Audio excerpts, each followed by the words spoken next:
Hello friends, मोनोट्रिल academy में आपका स्वागत है। आज की वीडियो में पढ़ने वाले हैं ब्लास्टोमाइकोसिस। सो फ्रेंड्स, हमने फंगस के इंक्लूडिंग कई सारे टॉपिक्स पढ़ लिए हैं। फंगस से रिलेटेड जो है हम उनका इंट्रोडक्शन पढ़ चुके हैं, उनसे होने वाले डिजीज़ेस के बारे में पढ़ चुके हैं। तो एक जो हमारा ब्लास्टोमाइकोसिस आज का टॉपिक है, ये भी एक क्या है कि ये भी एक इन्फेक्शियस जो इन्फेक्शन कॉज होता है, जो फंगस कॉज करता है, ये एक इन्फेक्शन का नाम है, ठीक है, ब्लास्टोमाइकोसिस। सो आज की वीडियो में हम इस टॉपिक के बारे में डिस्कस करने वाले हैं फ्रेंड्स। सो इसका इंट्रोडक्शन है, blastomycosis is an infection caused by the fungus called blastomycosis. So blastomyces, जैसे कि जो फंगस होते हैं ब्लास्टोमाइकस, वो क्या कॉज करते हैं? ब्लास्टोमाइकोसिस इन्फेक्शन कॉज करते हैं, ठीक है। So the fungus live in the environment, आपको पता है कि जो फंगस होते हैं इन्वायरमेंट में ही होते हैं, ठीक है। And particularly in moist soil में, जैसे कि मैंने आपको पहले ही बताया था फ्रेंड्स कि मॉइस्ट सॉइल में होते हैं जो फंगस होते हैं, और decomposing matter such as wood and leaves. तो डिकम्पोजिंग जो मैटर होते हैं जो इजीली डिकम्पोज जाते हैं, ठीक है, वुड होते हैं। वुड क्या है? इजीली डिकम्पोज जाते हैं नेचुरल में, ठीक है। एंड लीव्स जो होते हैं, जो पेड़ पौधों के पत्ते होते हैं, वो भी क्या होते हैं? डिकम्पोज हो जाते हैं। So people can get blastomycosis after breathing in the microscope fungal spores from the air. तो जो माइक्रोस्कोपिक फंगल स्पोर्स होते हैं, अगर वो इन्वायरमेंट में हो, तो किसी ने अगर इनहेल कर लिया, ब्रीथ कर लिया, तो उससे क्या होता है, जो ब्लास्टोमाइकोसिस इन्फेक्शन है वो इनहेल हो जाता है, उस पर्सन के अंदर वो आ जाता है। तो क्या होता है फ्रेंड्स कि अगर उस पर्सन ने उसको इनहेल कर लिया, तो क्या होता है, जो ब्लास्टोमाइकोसिस इन्फेक्शन है, उस ह्यूमन के अंदर क्या होता है कि वो अपना एक इन्फेक्शियस एरिया कवर कर लेता है, ठीक है, और वहाँ पे वो इन्फेक्शन कॉज करता है। Although most people who breathe in these spores don't get sick, some people will develop symptoms like fever, cough, and the infection can sometimes become serious if it is not treated. तो क्या होता है, जो most people होते हैं वो sports को सिक कर लेते हैं, लेकिन वो बीमार नहीं होते। क्यों? क्योंकि फ्रेंड्स कुछ सिम्टम्स ऐसे होते हैं कि जो आपको काफ़ी टाइम बाद दिखते हैं, या कुछ सिम्टम्स ऐसे होते हैं जो आपको सिम्टम्स नहीं आ रहे होते हैं, ठीक है, लेकिन आपकी बॉडी के अंदर इन्फेक्शन कॉज हो चुका होता है। कुछ पीपल ऐसे होते हैं जिनके सिम्टम्स जो होते हैं लाइक फीवर आ जाता है, जैसे कि कोई बॉडी में इन्फेक्शन हुआ, तो क्या होता है कि आपकी डब्ल्यूबीसी उससे फाइट नहीं कर पा रही है, तो आपको क्या होता है, कई सारी बीमारियां और हो जाती हैं। आपको फीवर हो जाता है, कफ हो जाता है, इन्फेक्शन कैन गेटिंग, अगर और भी ज़्यादा सीरियस हो जाए, ठीक है, अगर आपने ट्रीट नहीं कराया है, ये और भी ज़्यादा सीरियस हो सकते हैं। तो जैसे ही आपको सिम्टम्स नज़र आने लगे, आप एक बार डॉक्टर से चेकअप कराएं, ताकि वो ईज़िली ट्रीट कर किया जा सके। सिम्पटम्स ऑफ ब्लास्टोमाइकोसिस, तो ब्लास्टोमाइकोसिस होने के कई सारे सिम्टम्स हैं फ्रेंड्स, जो आप इजीली तरीके से उसको डायग्नोस कर सकते हैं। The symptoms of blastomycosis are often similar to the symptoms of other lung infection and can include. तो कई सारे सिम्टम्स होते हैं जो काफ़ी सिमिलर होते हैं, जैसे कि हमारे लंग इन्फेक्शन में काफ़ी सारे इसमें ऐसे आपको सिम्टम्स देखने को मिलेंगे जो सिमिलर है। सो बेसिक सिम्टम्स जो हैं, fever, cough, shortness of breath, सांस लेने में दिक्कत हो सकती है, नाइट स्वेट हो सकता है, muscle ache and joint pain, weight loss, chest, rib और back pain, fatigue, extreme tiredness. तो काफ़ी सारे ऐसे केसेस हैं फ्रेंड जिसमें आपको ये सिम्टम्स कॉमन दिखने को मिलेंगे। तो हम सिर्फ सिम्टम्स को लेके चीज़ों को डिफाइन नहीं कर सकते, उसको डायग्नोज नहीं कर सकते। हम अगर आप कोई सिम्टम्स बताया जाए, सपोज कीजिए आप डॉक्टर हैं, आपको सिम्पटम्स बताए जाएँ, तो आप एक्यूरेट तरीके से परफेक्टली 100% देकर आप नहीं कह सकते कि इसको ब्लास्टोमाइकोसिस है। इसको आप कई सारे सिम्पटम्स भी देखोगे, तो आप इसके क्या लिखेंगे, कई सारे टेस्ट लिखेंगे, ठीक है?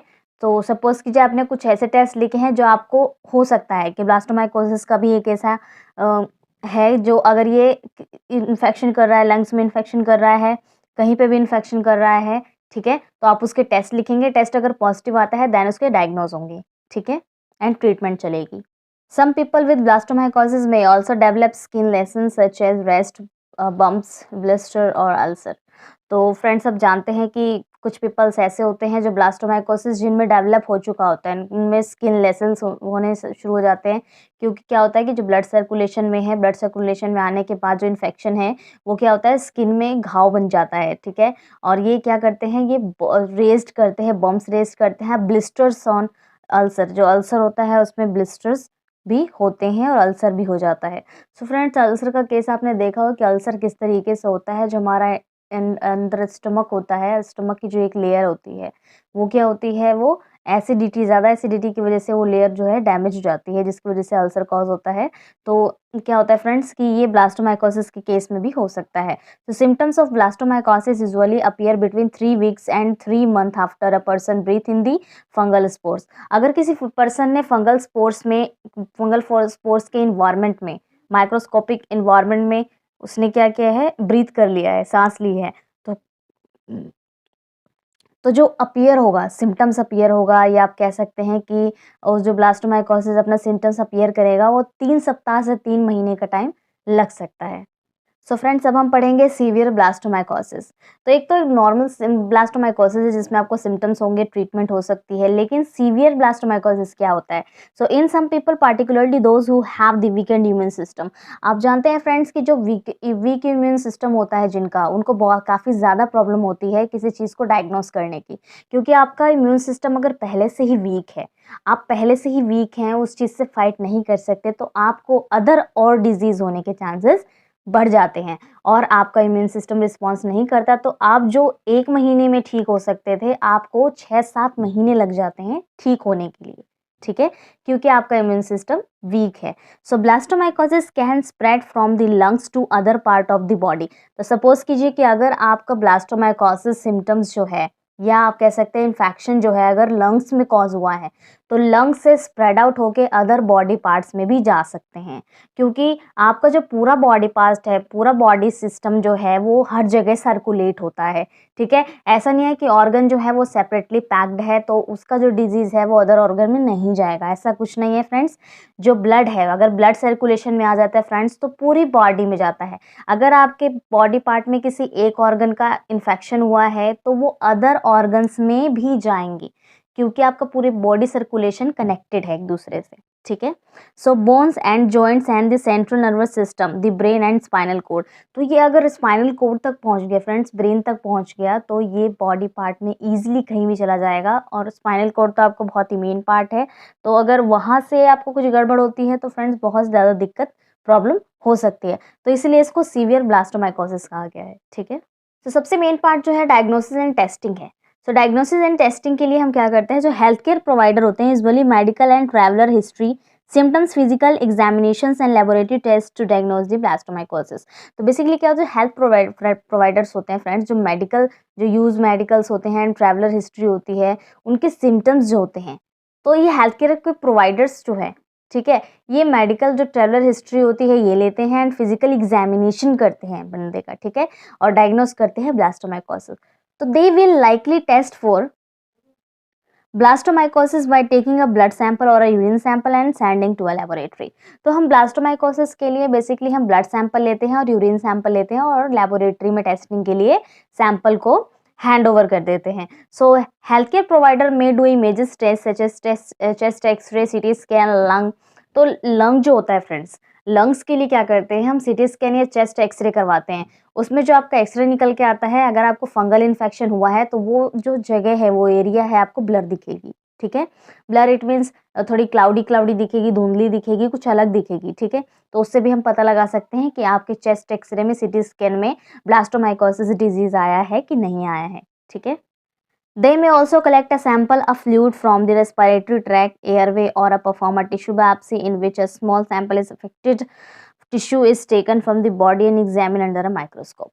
तो फ्रेंड्स, हमारे पास एक और ऑप्शन है टेस्टिंग कराने का। यहाँ पर हमारा सैंपल लिया जाता है रेस्पिरेटरी ट्रैक से, ठीक है, एयरवे के थ्रू। तो ये क्या होता है कि जो एयरवे से सैंपल लिया जा रहा है, वहाँ पर हम जो सैंपल कलेक्ट करेंगे, ठीक है, उससे हम ब्लास्टोमाइकोसिस भी इन्फेक्शन डायग्नोस कर सकते हैं। और एक और तरीका है, हम परफॉर्म करते हैं टिश्यू बायोप्सी, जहाँ पर जो स्मॉल बायोप्सी होती है, ये स्मॉल सैंपल लिया जाता है जो अफेक्टेड टिश्यू है, जहाँ पर आपको लग रहा है कि ब्लास्टोमाइकोसिस ने इन्फेक्शन कॉज किया है जिस जगह पे, वहाँ से एक टिश्यू का छोटा सा सैंपल लिया जाता है और उसको एग्जामिन किया जाता है माइक्रोस्कोप के अंदर, ठीक है।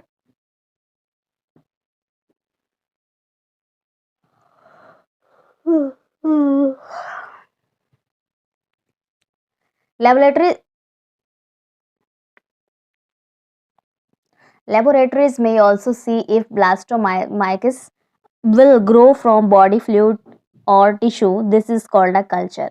तो अगर आपका जो ब्लास्टोमाइकोसिस है वो ग्रो हुआ है बॉडी फ्लूइड के अंदर, तो हम इसमें कल्चर करते हैं, ठीक है?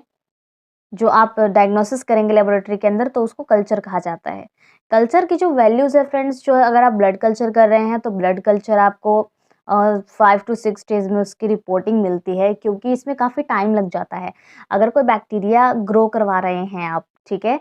तो बैक्टीरिया ग्रो करने में इतना टाइम लग जाता है, इंक्यूबेशन पीरियड टाइम होता है ये, ठीक है? जिसमें बैक्टीरिया ग्रो करती है। टेस्ट रिजल्ट, अब हम बात करते हैं फ्रेंड्स टेस्ट रिजल्ट की। तो the length of time it take from test result it come back depend on the type of test. जैसे कि मैंने आपको बताया कि कल्चर के लिए 5 से 6 दिन लगते हैं, तो अदर ऐसे टेस्ट भी होते हैं जिनके लिए घंटे लगते हैं, 6 घंटे लगते हैं, 7 घंटे लगते हैं, 1 दिन लगता है, 2 दिन लगता है। तो डिपेंड करता है किस तरह का टेस्ट है आपका। So result from a blood test और a urine test is usually available in a few days. तो जैसे ब्लड टेस्ट होगा, यूरिन टेस्ट होगा, ये फ्यू डेज में आपको अवेलेबल हो जाते हैं। So when healthcare provider send a sample to a laboratory to be cultured, the result could take a couple of week। मैंने जैसा कि आपको बताया फ्रेंड्स कि कल्चर के लिए कपल ऑफ वीक लग सकता है, 1 वीक लग जाता है इस टेस्ट के रिजल्ट को आने में, ठीक है? ट्रीटमेंट की बात करें तो most people who have symptoms from the blastomycosis will need treatment with prescription anti fungal medication. तो ये क्या होता है फ्रेंड्स कि इनको ट्रीटमेंट दी जाती है और प्रिस्क्रिप्शन दिया जाता है, एंटी फंगल मेडिकेशंस दी जाती हैं। सो यहाँ पर जो है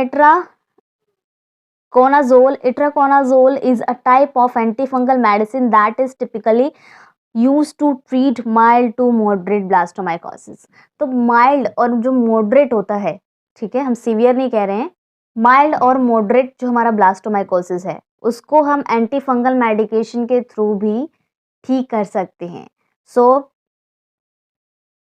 एक हमारा है एम्फोटेरिसिन। जो एम्फोटेरिसिन है, ये amphotericin B usually recommended for the severe blastomycosis. तो यहाँ पे अभी आपने 2 एंटी फंगल पढ़े हैं मेडिकेशंस, एक तो माइल्ड और मॉडरेट के लिए है और एक सीवियर के लिए है। तो दोनों के लिए अलग अलग मेडिकेशन दी जाती है फ्रेंड्स। तो इसलिए आपको पहले टेस्ट कराए गए हैं ताकि आपको किस तरह की मेडिसिन देनी है, किस तरह का एंटी फंगल देना है, ये आपको टेस्टिंग के बाद पता चलती है, ठीक है? अगर आपका माइल्ड और मॉडरेट है, अगर आपको सीवियर ब्लास्टोमाइकोसिस की मेडिसिन दी जा रही है, तो ये आपको हार्म भी कर सकती है। इसलिए पहले आपका डायग्नोस कराया जाता है कि कितना सीवियर है, कितना माइल्ड है, कितना मॉडरेट है, ठीक है? So your doctor may test your blood to check if there is enough anti fungal in your body. तो अगर आपका जो क्या है कि आपको एंटी फंगल देने के बाद भी आपके टेस्ट कराए जाते हैं कि ये आपकी बॉडी के लिए इनफ है या नहीं है, ठीक है? अगर आपको और भी ज़्यादा हाई डोज की ज़रूरत होगी तो वो अपनी डोजेस बढ़ा देते हैं। So depending on the severity of the infection and your immune system, the length of a treatment can range 6 month to 1 year. तो क्या होता है फ्रेंड्स कि जो आपका जो टाइम पीरियड होता है, अगर आपकी बॉडी इम्यून है, मतलब आप बिल्कुल इम्यूनाइज्ड हैं, आपका इम्यून सिस्टम बहुत अच्छे से रिस्पॉन्स कर रहा है, ठीक है, तो आपको मेडिकेशन पीरियड बहुत कम करना पड़ता है। अगर आपका इम्यून सिस्टम वीक है तो आपका जो हमारा ये एंटी फंगल मेडिकेशंस हैं आपका 6 मंथ से 1 ईयर तक बढ़ा दिया जाता है, क्योंकि आपका इम्यून सिस्टम स्ट्रॉन्ग नहीं है तो आपका जो है ठीक होने का टाइम पीरियड लॉन्ग हो जाता है। जैसा कि मैंने आपको बताया था कि जो बंदा 1 महीने में ठीक हो सकता है वो 7-8 महीने में ठीक होता है। सो फ्रेंड्स, ये हमारा ब्लास्टोमाइकोसिस टॉपिक था जो यहीं पे फिनिश होता है। सो फ्रेंड्स, अगर टॉपिक अच्छा लगा हो तो फिर वीडियो को लाइक कीजिएगा, फ्रेंड्स को शेयर करना मत भूलिएगा फ्रेंड्स, और मिलते हैं नेक्स्ट वीडियो में। Thank you so much.